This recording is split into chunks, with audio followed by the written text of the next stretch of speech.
Performing electronic music has been a passion of mine for a number of years. Until Force, there hasn't been a standalone digital instrument that has the tools and workflows that I need in order to build a dynamic performance. What you just saw was an example of what you can do with Force. So in this video, I'm going to break down the tools and workflows that I use to build this performance.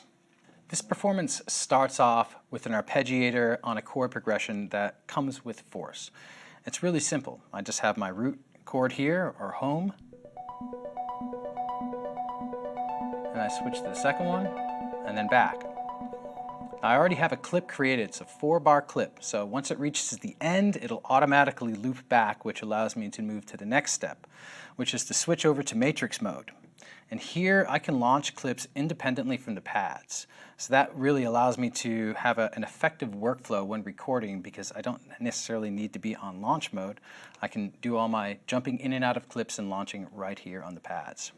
I have a kick drum, kind of like a bass kick drum on track 1 that sounds like this. It just hits. And I fade in with that with the crossfader. So it's really convenient to have the crossfader here because it's just like a little volume fader, and considering we're working with electronic music, having the crossfader just makes it really feel like a kind of a DJ performance. After that comes in, I switch over to launch mode, and I have a bass line that I created with hype. And I just simply press the pad and it'll play that.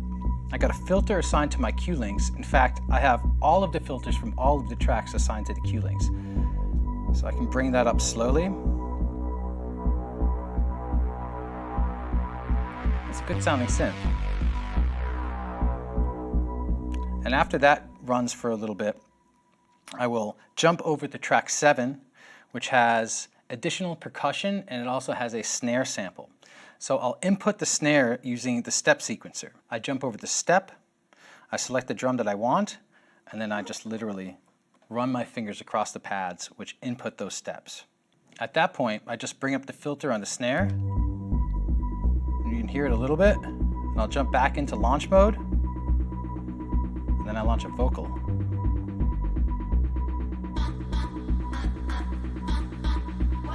This is everything that happens before the build. So it's just a matter of using the cue links to create some suspense before I drop into the actual launch of the scene. So after the build, one thing that I do that kind of adds a little bit more suspense is I stop all the clips, and then I quickly drop in this vocal sample and then follow it up with the scene launch. So all of this happens in boom, boom, boom, 1 bar. So after I stop all the clips, I got some stuff playing, stop all the clips, then I launch the first scene. Once the first scene is launched, I can switch over to the drums and start adding some more elements. And I do this first with the arpeggiation on the drum kit. Add those very techno toms, and then a clap. And then once the phrase completes, I start with the hi-hats, and I record in those hi-hats, and you can see the steps are being added inside of the step sequencer.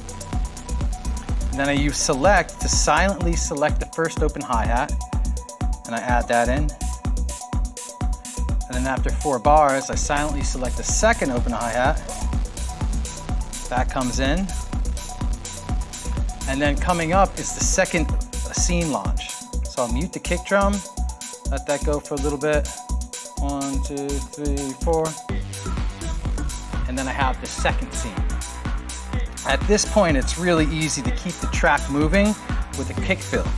So I silently select the kick, choose not quite full velocity with the step sequencer here, and let's listen to that fill a couple of times. And keep note of where this is, because you can use these fills if you want. They're very standard. Or you can do the standard stuff, but again, just little fills, and it's in time because it's on the step sequencer. So after I've done that, I jump out of record mode, and I can jump to track 5, go into notes, and I let this jam out for a little bit and add some extra harmony.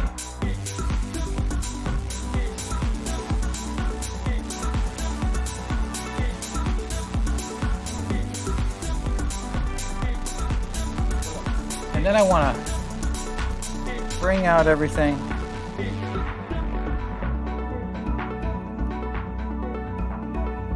I do that while holding the pad, and eventually I stop the clips.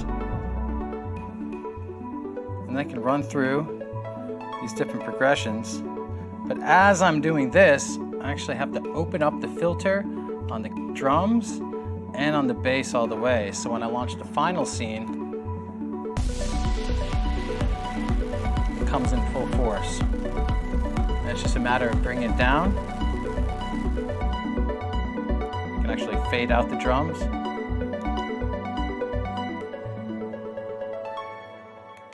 So a little sloppy, but you get the idea. It's just a matter of putting all of these techniques together in order to create the performance. There is some work that goes into the performance beforehand. For example, using the cue links. So I've assigned a filter for each track to the cue links, and I've done that in the master knobs menu. There's a few different modes that you can select this to. I have it on the project. That means I can assign any parameter from either the mixer or a track or any effect across the entire project. Let me demonstrate how I have the cue links set up. And I'll start with the drums by launching a clip with the matrix. So this is my full drum part, as progressed as it gets throughout the whole song. I can mute the kick drum at any time using the knob, and I have pre-assigned that so I can do it independently from the pads or the mixer. I can just bring it back in if I want to. The second knob, I have a filter assigned. So I can filter out the drums if I want to. And I like to fade out my drums with a filter as opposed to volume, just because it sounds a little bit cleaner, sweeping through the frequency spectrum. However, if I wanted to, since I have the drums assigned to the A side of the crossfader, I can also use the crossfader to bring that out. On the third cue link, I have a synth that only comes in for about 16 bars near the end of the performance. But if I were to perform this in a club, I'd probably extend it out a little bit longer. So let me show you how it sounds. And that just comes back. But when I was originally writing this, I used a part of notes mode. So I went to scales, and then I had the pad row start on the root.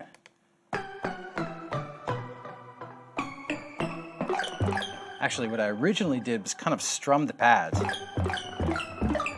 And then when I recorded it, I forgot to turn off quantization, so it just had this, which I actually preferred in the end.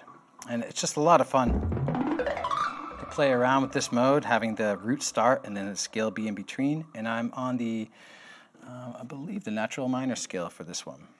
So again, the filter is assigned to the third cue link control. On my fourth cue link control, I have the main bass. And I start with a really low filter and I open it up over time to kind of create some suspense during the build. So let's first listen to the bass line. Let's switch over to the UI. And I have tube synth here, which is a analog.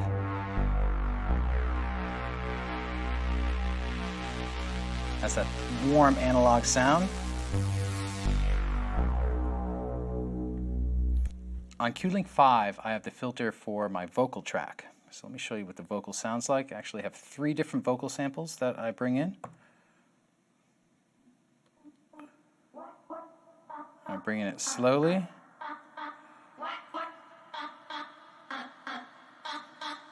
There's the second vocal part. On cue link 6, I have the most used filter in the entire performance, and that is for the filter on my hype synth here. And if I have it really low, it's soft, but if I open it up, it becomes really aggressive.